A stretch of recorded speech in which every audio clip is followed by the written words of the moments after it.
1892 সালে প্রতিষ্ঠিত Assam Bengal railway company পূর্ব বাংলা ও আসামের মধ্যে রেল যোগাযোগ গড়ে তোলার কাজ শুরু করে। এরই অংশ হিসাবে 1 জুলাই 1895 সাল চট্টগ্রাম কুমিল্লা মিটার গেজ রেলপথ চালু হয় এবং সেদিনই ফেনী রেল স্টেশন যাত্রা শুরু করে। 1929 সালে ফেনী থেকে বিলোনিয়া পর্যন্ত নতুন রেল লাইন চালু হয়।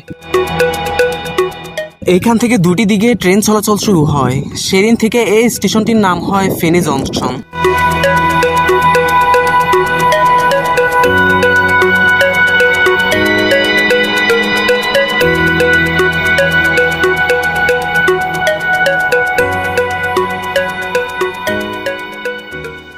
ফেনী বিলোনিয়া রেলপথের দৈর্ঘ্য ছিল প্রায় 28 কিলোমিটার।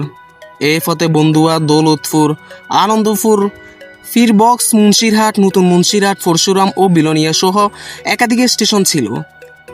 এটি উত্তর ফেনী মানুষের প্রধান যোগাযোগ মাধ্যম ছিল।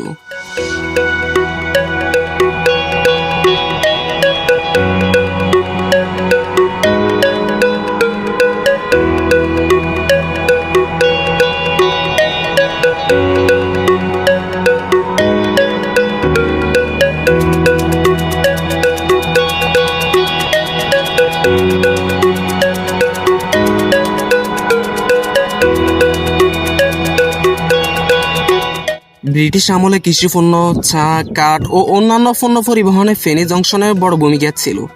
এই স্টেশনের মাধ্যমে চট্টগ্রাম বন্দর ও দেশের অন্যান্য অঞ্চলের সঙ্গে দ্রুত যোগাযোগ সম্ভব হয়েছিল। আজও ফেনী জংশন বাংলাদেশের অন্যতম ব্যস্ত রেল স্টেশন।